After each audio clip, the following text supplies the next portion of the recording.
All right, the floor is yours. Well, thank you so much. My name's Cameron. I'm a member of Cocaine Anonymous, more specifically, and I'm an alcoholic addict who doesn't drink or use. And that's kind of a paradoxical thing to say because we understand step one, you know, I will drink and I will use again, yet I haven't done so in 21 years. How is that possible? And that's what I want to talk about today. Now, I do have a trigger warning. My shares can, definitely be offensive. Like when you guys read the safety statement, oh God, that's intense. So here's my trigger warning. Most addicts are overly sensitive people, and it takes a long time to overcome this serious handicap. So if anything I say is offensive, don't share it with me. Whoa, whoa, whoa. Hey, save it for your sponsor. Um, so on that note, now I got good news and bad news. The good news is there's a way out of our predicament. The bad news is most addicts won't do it. They're too dishonest, they're too selfish, they're too self-seeking, they're too frightened to do the work. And half of the people here today will be dead in 5 years. That's just the reality of what we deal with. Not everybody makes it. Some do, and there's a reason for that, but most die. I have buried 48 people in 21 years of working with others. 37 overdoses, mostly alcohol deaths, 9 suicides, and 2 were murdered. That's the MO of the untreated addict. Reads like a porn star bio. You read about the porn stars of the 90s, died, overdose, suicide, murdered. It's an awful life being an untreated addict. So on that happy note, when I'm in the rooms, I'm always curious how people work a program. And there's all kinds of different ways I've heard people work the program. And there are good ways, bad ways, and just awful ways.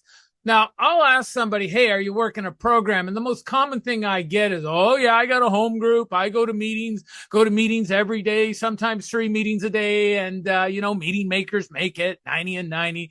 And no, that's not what I'm talking about. I said, are you working with somebody? And they go, oh, yeah, I got a sponsor. I call my sponsor every day. I don't make a decision till I talk to my sponsor. My sponsor's my lawyer and my therapist and my counselor, and I don't make a decision. I always call my sponsor. He tells me who I can sleep with and how to manage my money. And no, I ain't what I'm talking about. And a lot of sponsors are crazy out there, right? Like they are insane. Do you really want your life managed by someone who's insane? You think about that. And I've heard crazy stuff out of sponsors. I go, no, that's not what I'm talking about. Are you working with newcomers? They look at me like I got 3 heads. Newcomers, I'm still a newcomer. This is a selfish program. I got to work on me first. You know what? I never see them hang around the rooms long. They disappear. A lot of MIAs out there, missing in action.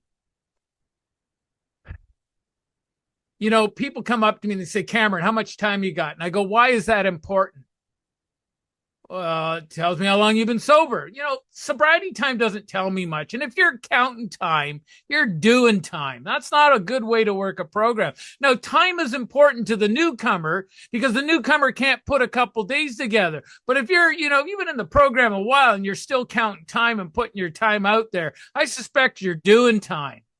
And I see with a lot of sometimes the older members, how much time you got, and I'm all excited and I want to carry the message. And some, I call them time bullies. They'll come up and say, how much time you got? Well, I'm 90 days.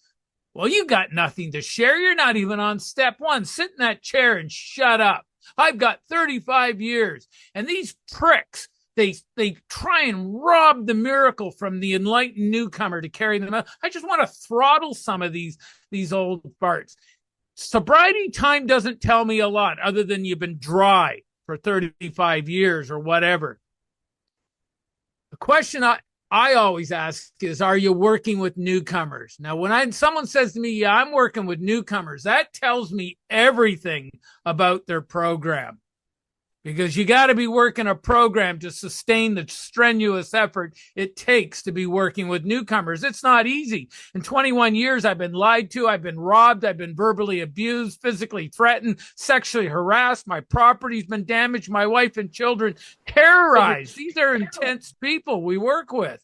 right? So you better be working a program if you're going to survive working in that kind of an element.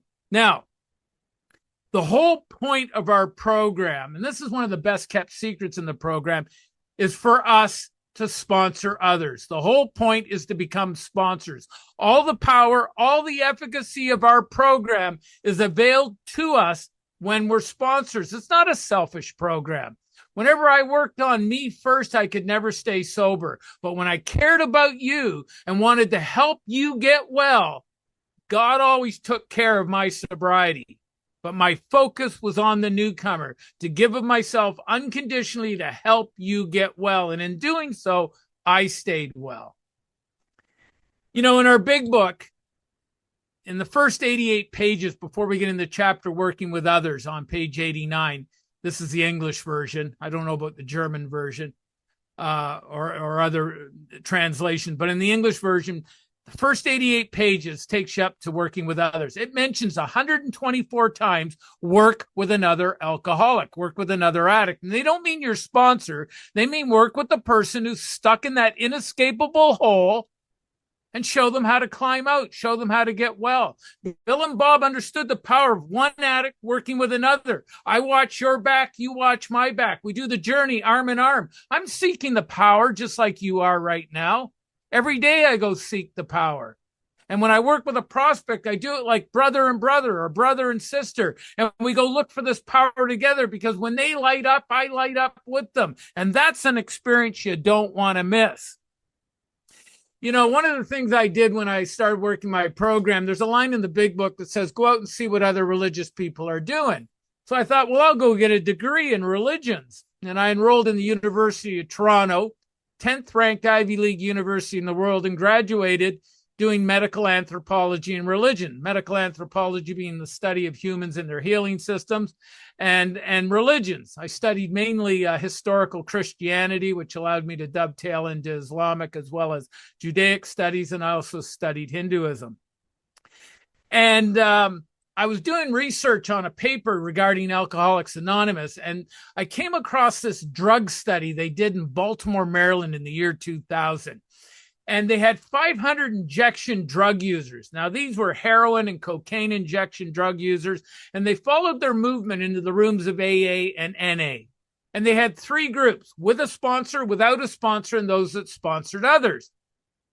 And they found after 1 year, they looked at the abstinent rates. Now, those with a sponsor and those without a sponsor, there was no difference in the sobriety rate, which was less than 40%. Signifying a couple of things. You're just as likely to sober up with or without a sponsor. And it also signified that I am not the power. As a sponsor, I am not the power. I will fail you. I'll say something to piss you off, or I won't be there when you need me the most. But what they did find, those that sponsored others, 75% of that group was still sober at the end of the first year, signifying all the power, all the efficacy of a 12-step program is availed to us by sponsoring. We get to keep it by giving it away. We pay it forward. Helping others is the foundation stone of our recovery. A kindly act once in a while isn't going to cut it. And, you know, what I love about sponsorship is what it is that we do as sponsors. We show the prospect how to find a power greater than themselves. That's our only job. We're not their therapists. We're not their lawyers. We're not their counselors. We're not their best friends or their bankers. We show them how to connect to a higher power. We're spiritual pimps. That's what we are. Spiritual pimps. Hey, dickweed. I love the term dickweed. It means a total loser. Dickweed. God, dickweed. That's all we do. If you're doing anything more than that, it leads into a very codependent relationship. You know, you see it with the sponsor bully. You're going to do whatever I tell you to do, or I'm going to fire your ass, or I'm going to love you till you love yourself. Like, I don't find either approach really works. I'm kind of indifferent. When you don't care, I can't. When you do care, I must. That's kind of my guiding line when working with the prospect. And I'll bend over backwards for anybody who wants to find a power greater than themselves and get restored to sanity. And that's what we do as sponsors. And we show other addicts precisely how we have recovered, a precise set of instructions. You know, in 12-step, we have the 12 steps to find this power that lets us easily control our desire to drink, use, or act out if you suffer from the acting out addiction. Christians use the New Testament. Jews use the Torah. The Sikhs use the Adi Granny. The Hindus use the Bhagavad Gita. You know, there's all these texts. They're methodologies of whereby how do I cleave to this notion of a God or a higher power or a higher consciousness. We're really lucky because we got a very simple, easy to learn recipe that allows us to cleave to this power, connect with it, and easily control our desire to drink, use, or act out. And that's my job to show you. Some of you know I do a workshop, 12 steps in 4 hours. Our battle cry in the workshop is it only takes a few hours to learn it and the rest of your life to work it. I see far too many people spending weeks and months studying and doing the step. And is it any wonder why you see so much relapse? If lack of power is our dilemma, doesn't it make sense to get the newcomer through the steps as quickly as possible so they can enjoy what we enjoy as sponsors? What do sponsors always talk about? We talk about the newcomer relapsing. So let's get the newcomer through those steps as quickly as possible. And we do that by winning their confidence. Hey, I'm like you, you're like me, but you don't do it anymore. And I sure want what you got. And we can take with that winning their confidence, take them on that really exciting journey through the 12-step program. And so to show you how simple it is, I'm going to do it now in less than 28 minutes. I'm going to take you through all 12 steps. This is how simple it is. So step one, we admit we're powerless over alcohol, over drugs, or acting out behavior. Our lives have become unmanageable. What does that mean? What does that look like? Now, there's a passage in the doctor's opinion that really describes what an addict looks like. And this is part of the process where we arm the newcomer with the facts about themselves. Men and women drink, use, or act out essentially because they like the effect produced by the drugs, by the alcohol, or by the acting out behavior. Y'all like the effect, right? I love the effect, especially when I'm banging cocaine and I get that ringer, right? It's incredible. Now, sometimes I'll work with a newcomer. They go, no, I don't like it anymore. I don't like it anymore. But what they're really saying is they don't like the consequences, but they love the effect. And this has been my experience with drugs and alcohol. I love the effect. I'm willing to risk everything for that amazing effect I get from alcohol. And even though, and it goes on to say, even though I admit it is injurious, and I know it was injuring my life, injuring my family's life, it was getting really destructive. I can't differentiate the true from the false because I got a twist of thinking. I got a mental obsession for this solution, the God of alcohol, the God of cocaine, the God of benzodiazepine, the God of these drugs and pills. And I've been worshiping this God from the age of 20 to the age of 46. This God is really powerful and demands that I consume its sacraments on a daily basis. And the liar, this twist of thinking doesn't want to give it up, doesn't want to stop.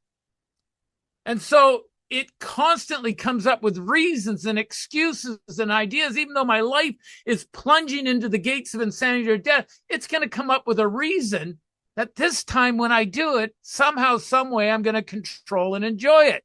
And here's the problem. The liar always won the argument untreated. I had no defense against the liar. I will drink, I will use again. And for me, the normal life is to be high. I don't know what it is to be straight. I don't like being straight because when I'm straight, untreated, I'm restless, irritable, discontented, bored, depressed. And I don't like that. So I drink. I drink bourbon. I smash cocaine. I smoke marijuana. You see, it's not my problem. It's my solution. When I'm drinking, using, I don't get restless, irritable. I get my relief. Oh my God, this is exactly the way I want to feel. And it's my solution. And in the beginning, it seemed like, wow. Remember when we first started drinking or using? Oh man, this is the way I like to feel. And in the beginning, it's a lot of fun. But as the illness rolls out, it becomes fun with problems. And then in the end, oh my God, it's nothing but a life of unmanageable pain and misery. and I reach a point where I want to stop, right? I don't want to do it anymore, because when I drink or use, I'd like to tell you, I'm just going to go to the pub. I'm going to have a pint and maybe a shot of bourbon and come home. And I really believe that's what I'm going to do. But once I start, this craving hits. I love being drunk and high. I don't want to give it up. I want to be this way 24/7. So I go on this spree where I have no idea how long it's going to last or how much I'm going to consume. Could last a night, a day, a week, a month, a year, maybe longer. And then at some point I come up with the carnage. Oh my God, I got to stop. I can't go on like this. And I make a firm resolution not to do it again. And I believe it with all my heart. You could hook up lie detector tests to us when we come off that spree. I really believe we mean it. But here's the problem. I can't live with the booze and drugs anymore, but I don't know how to live without it.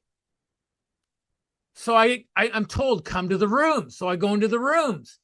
And I go to one of those open, disgusting meetings where there's no solution. It's just like a despondent semicircle of people where it's problem, no cross-sharing, no cross-talk, group therapy without a therapist, an incessant Oprah wine fest. And by the end of the meeting, I'm a psychological casualty.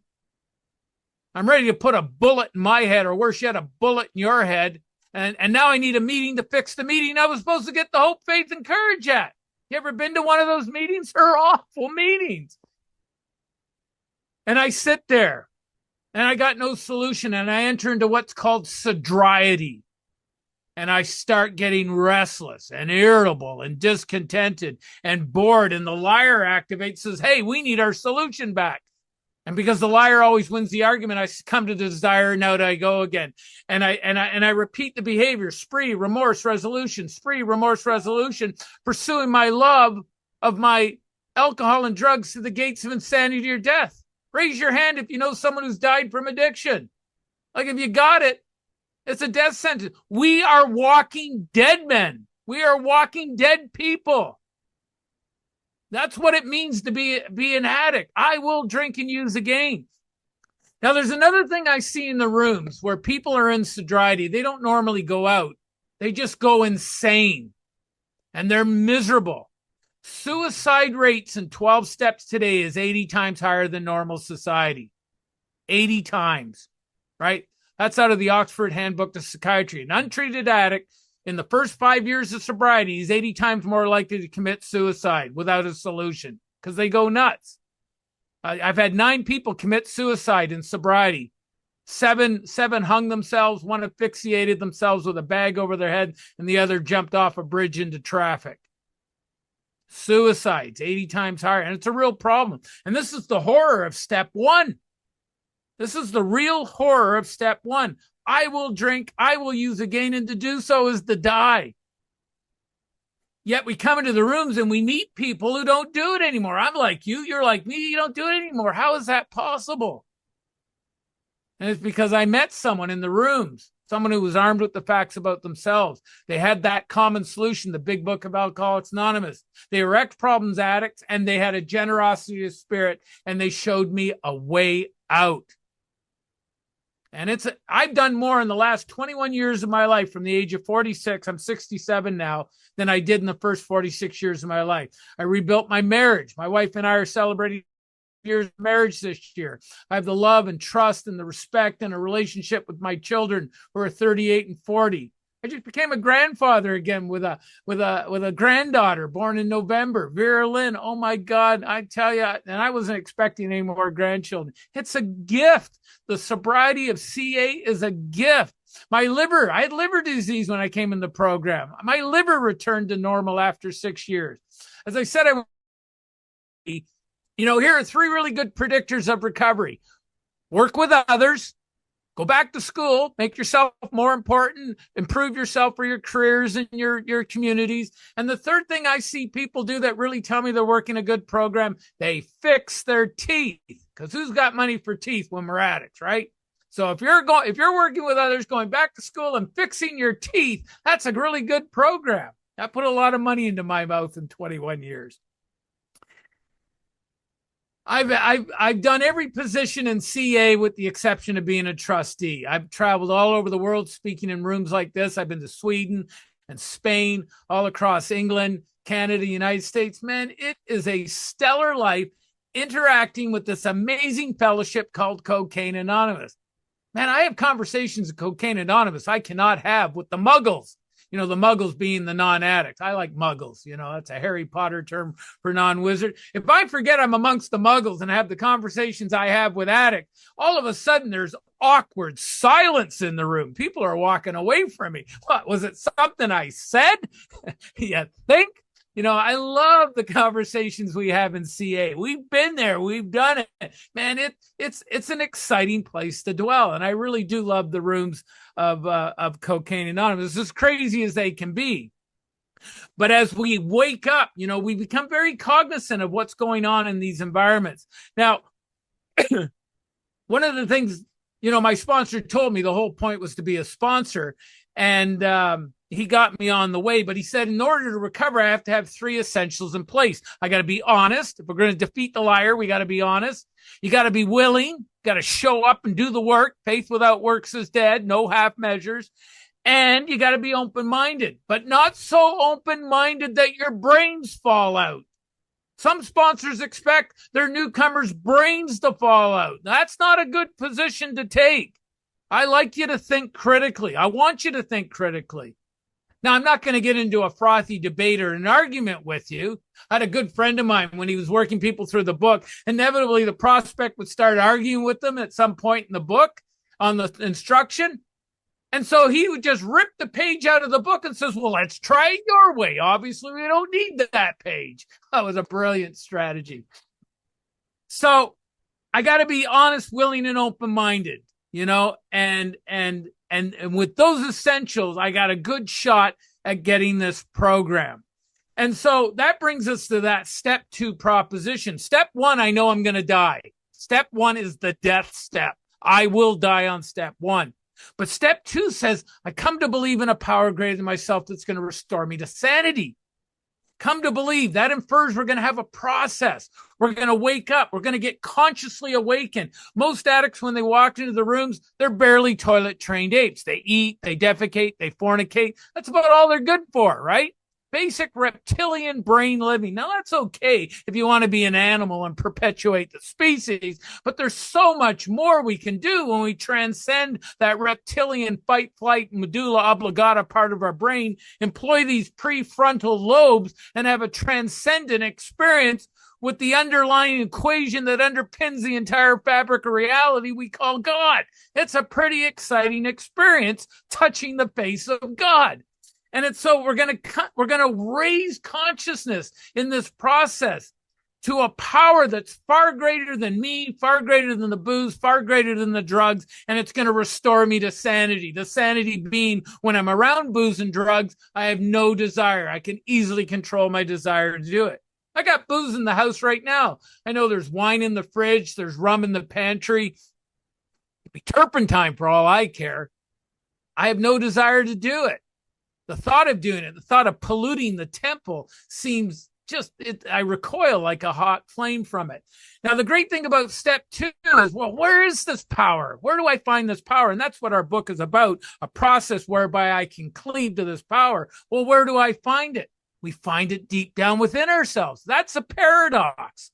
Think about it. I need a power greater than me, greater than the booze, greater than the drugs. And where do I find it? I find it deep down within myself. In the last analysis, it's only there that it can be found. It's an inside job. If you're looking for it anywhere but within, you're looking in the wrong spot. It might be in your sponsor. It might be apparent in the room, but how do you wield that through you? You got to find it deep down within. And all it takes is a simple matter of faith in step 2. How do I get this faith, this willingness to believe? Let the testimony of those people in the rooms that you respect, who know you're just like them and they're just like you, but they claim a power greater than themselves has restored them to sanity. Let that testimony bear witness to the power. The second thing is the ability to be honest with yourself. You can be honest with me, but it's really being honest with yourself to defeat the liar, and to search diligently within yourself, no half measures, and then you can join us on this broad highway. And that's all step 2 is. Let the testimony of others bear witness to the power, ability to be honest, search diligently within yourself, and you can come join us. And then that brings us to step 3. We make a decision. turn our will and our lives over to God as we understand it. What do we mean by that? What do we do? Well, we turn our will over. It means we're going to turn our thinking over. Why should we turn our thinking over to God as we understand? Because who's running our brains untreated? The liar. And the liar is going to win the argument.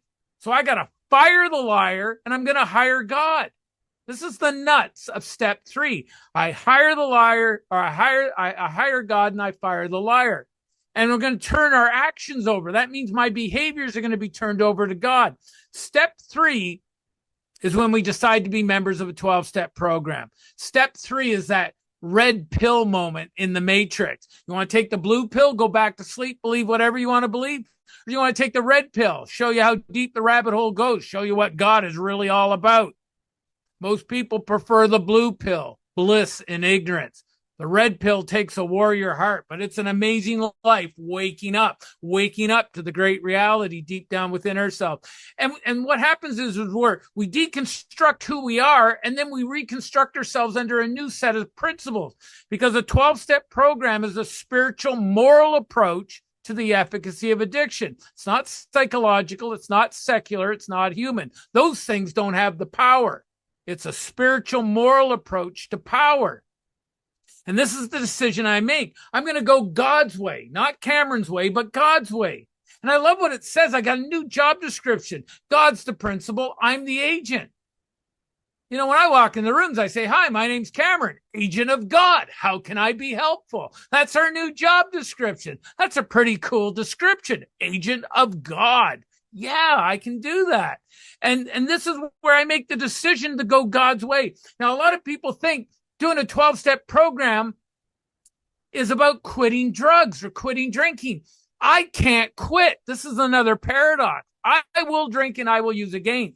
But by doing it just a day at a time, waking up in the morning, affirming to God that I'm going to do your will, not mine, that wonderful step 3 prayer, relieve me of the bondage of self, let me do your will always, and then meditate. What does God's will look like for me in the day?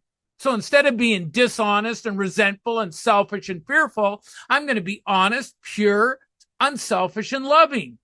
And in the application of those principles to all my affairs with my family, when I'm in the rooms, when I'm at work, the application of those principles allows me to access that power to easily control my desire just for today. So my step 3 takes place every morning, like a daily baptism. It's like a daily baptism in the program. And this is how I'm able to maintain sobriety and grow with this daily affirmation that I'm going to do God's will, not Cameron's will, and access the power. Now, the first time I did this, oh my God, like when I started meditating, there was such noise in my head, a cacophony of racket. Guilt, shame, fears, harms. Oh my God, I couldn't think straight. There was so much racket going on. So step 4 and 5 is a process where I get right with myself. I got a clean house.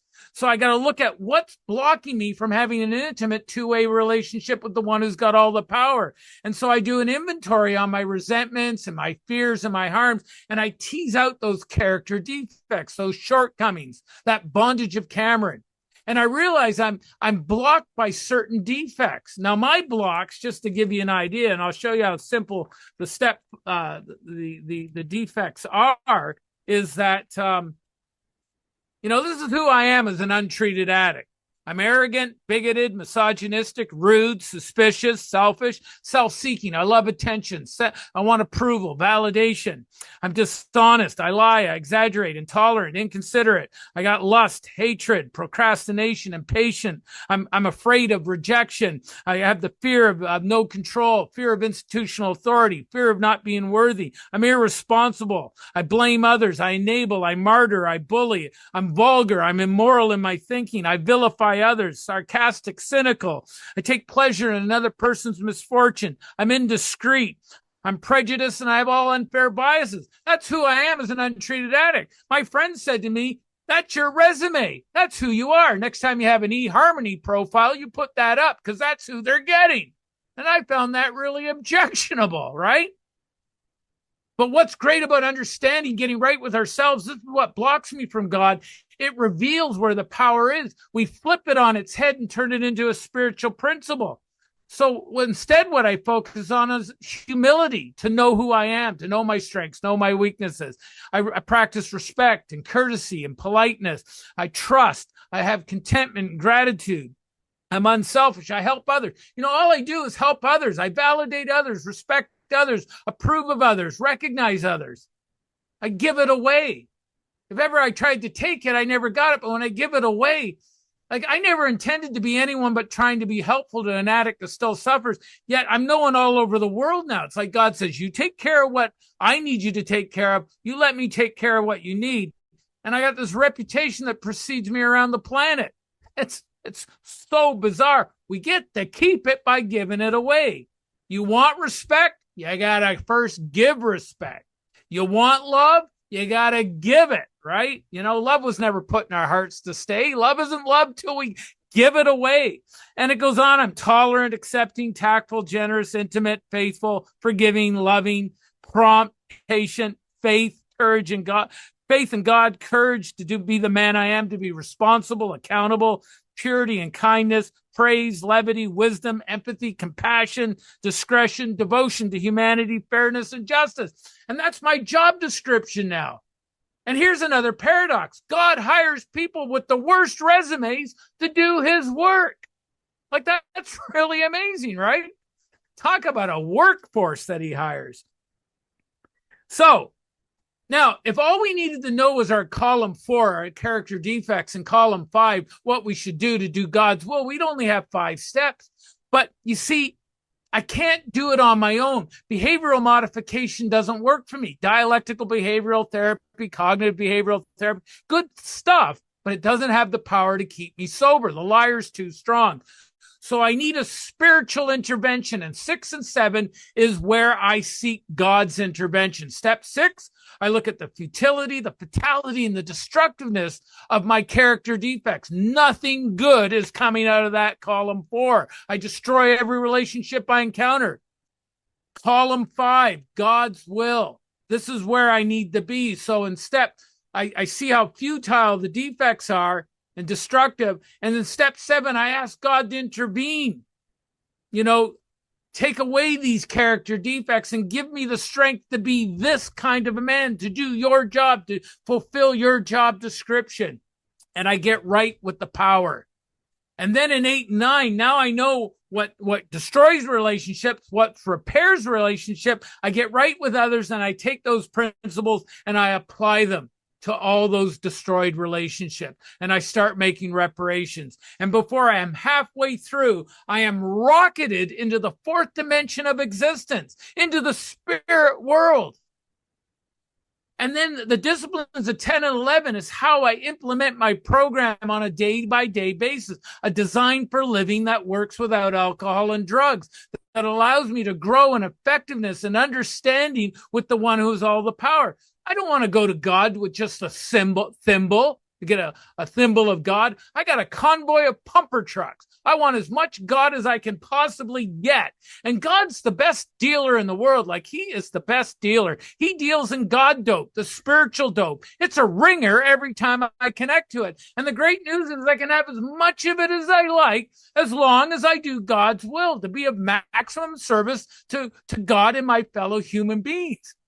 Man, I'm really on the old boy's ranting something, but let him rant, I really get wound up. I really do love the power I connect with here. And so I got this design for living. And then in step 11, I got the tools of prayer and meditation where I can talk to this power and I can listen to better answers. And I get to that position of neutrality, safe and protected, where I'm proacting rather than reacting. I'm seeing things happen before they happen. Man, this whole program is about power. And having had the spiritual awakening, now I try to carry the message to the addict that still suffers, and to practice these principles in all of my affairs. Here's a good balanced program. I find this to be a balanced program because I'm a busy guy, and I'm a husband, and a father, and a grandfather. I got lots of things going on. So I always put family first. Take care of what God has given me. Then business. I got to be self-supporting. If I'm not self-supporting, I can't support my family. And then in my spare time, part-time as an avocation, I carry the message to the addict that still suffers. For me, that is a good balanced program. And business is booming, folks. We really could use the help on the firing lines. It doesn't take a lifetime to learn it. It takes only a few hours to learn it, the rest of your life to practice it. So when someone approaches you with that in mind, you should all be able to learn the program relatively short period of time and get out there and be helpful to those people. You're not going to fuck them up any more than they're already fucked up. So if you know how to work it, throw them a frickin' bone. You just might save their soul. Step 12 comes from the book of James 5, verses 19 and 20. If a person should lose their way to the power, to God, the truth, which is what we do as addicts, we lose our way, and another person comes along and shows them the path back to that power, back to that truth, back to that divine consciousness, that person not only saves a soul, but covers a multitude of sin. That's where our step 12 comes from. Now, I got a lot of sin to atone for, so I'm working strenuously with others and trying to be of maximum service to God and my fellow human beings. And when you sit down with someone, you think, oh my God, this person's so far gone. They're so far down the hole. They haven't got any hope to climb out. But because they care, when they don't care, I can't. When they do care, I must. I give them the program. I share with them how I found my freedom and my power. And then to watch them recover, to climb out of that hole, and then to bear witness to them paying it forward to another addict, man, that's an experience you don't want to miss. It's the best dope there is, the God dope. So, the next time you hear the addict crying out from the hole, help me, help me, you win their confidence. I'm like you. You're like me. Do you want what I have? Yes, I want what I have. So we jump into the hole with them, and they're very bewildered. Now we're both in the hole. But we can turn to our brothers and sisters with a wink in our eye and say, it's okay. I've been here before, and I got a way out with more hope and faith and courage, a way out to walk hand in hand with the sunlight of the Spirit, a way out to be an intelligent agent, a spearhead of God's ever-advancing creation. And I'm for that. How about you? God bless. See you on the firing lines of recovery, everybody.